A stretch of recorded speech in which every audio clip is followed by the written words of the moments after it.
Welcome to my. आज हम बात करेंगे एमपी टेट के महत्वपूर्ण प्रश्नोत्तरों की। तो चलिए अपनी प्रश्नोत्तरी शुरू करते हैं।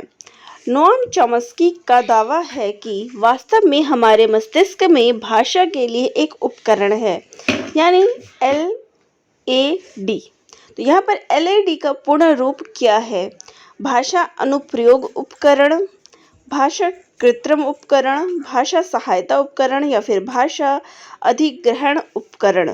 तो यहाँ पर इसका राइट आंसर हो जाएगा भाषा अधिग्रहण उपकरण। नेक्स्ट क्वेश्चन लेते हैं। तो नेक्स्ट क्वेश्चन है,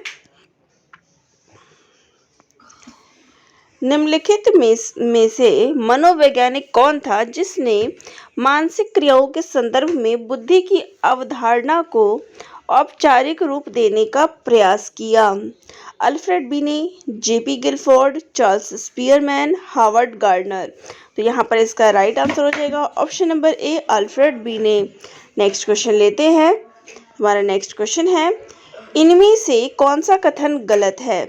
बौद्धिक कारक सामग्री, उत्पादक और संचालन है, संचालन के 6 अलग अलग उत्पाद हैं, या फिर संचालन अनुभूति, स्मृति, अभिसरण, भिन्न सोच और मूल्यांकन हो सकता है, या फिर तर्क बुद्धि में निगमनात्मक और आगमनात्मक सोच शामिल है। तो यहाँ पर इसका राइट आंसर हो जाएगा कि संचालन के 6 अलग अलग उत्पाद है। ये कथन गलत है। नेक्स्ट क्वेश्चन है, वह कौन सा स्थान है जहाँ बच्चों के संज्ञानात्मक विकास को सबसे सर्वोत्तम तरीके से बोला जाता है? ऑडिटोरियम, घर, खेल का मैदान या फिर स्कूल और कक्षा का वातावरण। तो राइट आंसर हो जाएगा यहाँ पे स्कूल और कक्षा का वातावरण। ये बच्चों के संज्ञानात्मक विकास के लिए सर्वोत्तम तरीका है। नेक्स्ट क्वेश्चन है, निम्नलिखित में से कौन सा मूल्यांकन में संदर्भित मानदंडों से जुड़ा नहीं है? कुछ स्पष्ट उद्देश्यों के लिए शिक्षार्थी की माप, मूल्यांकन किसी विशिष्ट समय के दौरान पढ़ाए गए विषय वस्तु को मापता है, व्यक्ति विशेष की प्रगति मूल्यांकन के द्वारा मापी जाती है, या फिर मूल्यांकन का परिणाम विकास के किसी खास चरण में प्रदर्शन के सार को दर्शाता है। तो यहाँ पर इसका राइट आंसर हो जाएगा ऑप्शन नंबर डी, मूल्यांकन का परिणाम विकास के किसी खास चरण में प्रदर्शन के सार को दर्शाता है। नेक्स्ट क्वेश्चन लेते हैं, निम्नलिखित में से कौन सा कथन सत्य नहीं है? बच्चों का सीखना कक्षाओं में ही होता है, कक्षा ज्ञान को कक्षा के बाहर जो होता है उससे जोड़ने की आवश्यकता है, आकलन प्रक्रिया में कक्षाओं के बाहर होने वाली सीख को भी शामिल किया जाना चाहिए, या फिर सीखना कभी भी हो सकता है। अब यहाँ आपको जो कथन सत्य नहीं है वो बताना है। तो यहाँ पर देखिए ऑप्शन नंबर 1, बच्चों का सीखना कक्षाओं में ही होता है। देखिए बच्चे तो हर जगह सीख सकते हैं, अपने आसपास के वातावरण से, अपने घर से, तो कहीं से भी सीख सकते हैं। तो यहाँ पे इसका राइट आंसर हो जाएगा ऑप्शन नंबर 1। नेक्स्ट क्वेश्चन है, REPA रेपा का फुल फॉर्म क्या है? शिक्षा का अधिकार संरक्षण अधिनियम, यानी right to education protect act, या फिर शिक्षा का अधिकार संरक्षण प्राधिकरण, right to education protection authorities, या फिर राष्ट्रीय शिक्षा संरक्षण अधिनियम, राष्ट्रीय एजुकेशन प्रोटेक्शन एक्ट, या फिर राष्ट्रीय संरक्षण प्राधिकरण, राष्ट्रीय एजुकेशन प्रोटेक्शन अथॉरिटीज। तो यहाँ पर इसका राइट आंसर हो जाएगा, जो रेपा का फुल फॉर्म होता है वो होता है शिक्षा का अधिकार संरक्षण प्राधिकरण, यानी कि right to education protection authority. ठीक है, चलिए नेक्स्ट क्वेश्चन लेते हैं।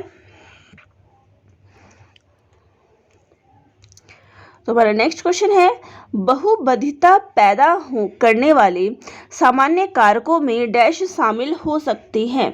गुणसूत्रों की असामान्यताएं लेकिन जीन की नहीं, जीन की असामान्यताएं लेकिन गुणसूत्र की नहीं, ना तो गुणसूत्रों की असामान्यताएं और ना ही जीन की, गुणसूत्रों और जीनों की असामान्यताएं। तो यहाँ पर राइट आंसर हो जाएगा ऑप्शन नंबर डी, गुणसूत्रों और जीनों की असामान्यताएं।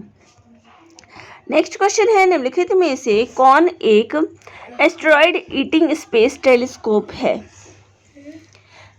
Memo wise, neo wise, state wise या फिर नासा वाइज। तो यहाँ पर इसका राइट हो जाएगा नियो वाइज। बी ऑप्शन जो है यहाँ पे राइट हो जाएगा।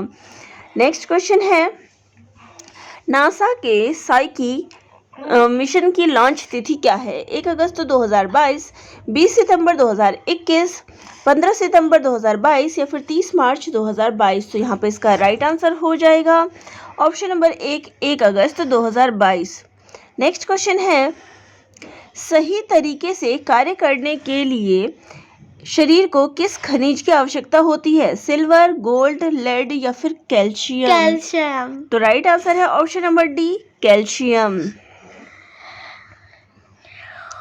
नेक्स्ट क्वेश्चन है, भारत के राष्ट्रीय सुरक्षा सलाहकार कौन है? अजीत डोभाल, एन.वी. रमना, सुबोध जायसवाल या फिर उमंग सिंह? तो यहाँ पे इसका राइट आंसर हो जाएगा option number 1, Ajit Doval. Next question है, निम्नलिखित विकल्पों में से कौन सा पानी की सतह पर लटकी हुई शाखाओं के साथ कांटेदार पेड़ पर अपना घोंसला बनाता है? गोरैया, दर्जी पक्षी, बुनकर पक्षी या फिर कौवा? तो राइट आंसर हो जाएगा यहाँ पे ऑप्शन नंबर सी, बुनकर पक्षी यानी वीवर बर्ड। नेक्स्ट क्वेश्चन है, पर्यावरण की रक्षा के लिए जून 2020 को किस ई कॉमर्स कंपनी ने अपनी पैकेजिंग से सिंगल यूज प्लास्टिक को खत्म करने की घोषणा की? फ्लिपकार्ट, अमेजॉन, मिंत्रा या फिर स्नैपडील ने? तो राइट आंसर हो जाएगा ऑप्शन नंबर बी, अमेजॉन ने।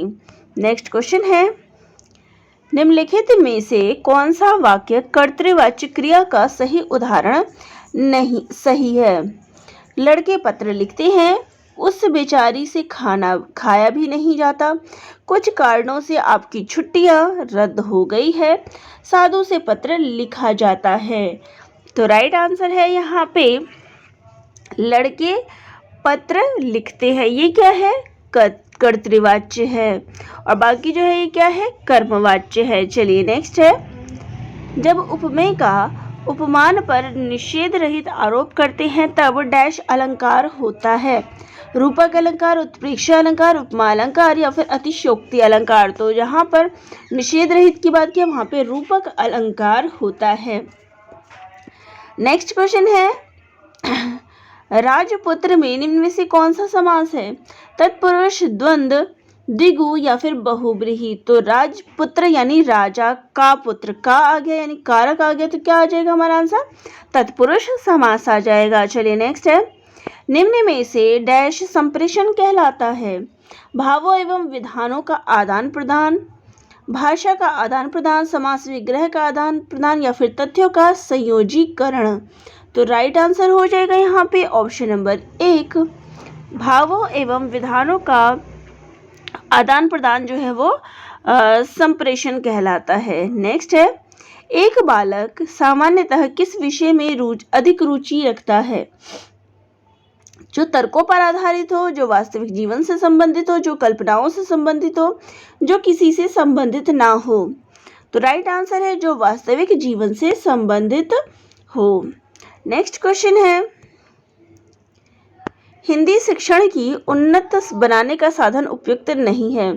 श्यामपट्ट, मानचित्र, पाठ्यपुस्तक या फिर शब्द भंडार? तो देखिए, शिक्षण को जो उत्तम बनाना है तो इसके लिए श्यामपट्ट भी जरूरी है, मानचित्र, पाठ्यपुस्तक, लेकिन शब्दों का भंडार हो ये जरूरी नहीं है। तो यहाँ पे हमारा डी ऑप्शन राइट हो जाएगा। चलिए नेक्स्ट क्वेश्चन लेते हैं, भाषा शिक्षण का दायित्व है?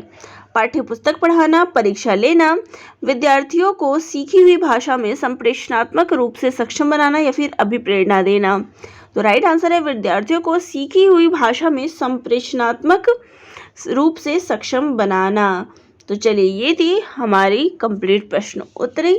तो आप सभी को आज की प्रश्नोत्तरी कैसी लगी कमेंट बॉक्स में कमेंट ज़रूर करिएगा। डेली मैं आप सभी को यहाँ पर प्रश्नोत्तरी करा रही हूँ एमपीटेट की, तो आप सभी मेरे चैनल से जुड़िएगा जो पहली बार आए हैं, ताकि उनको इस प्रकार की प्रश्नोत्तरी मिल सके जो उनके आगे की परीक्षा के लिए मददगार हो सके।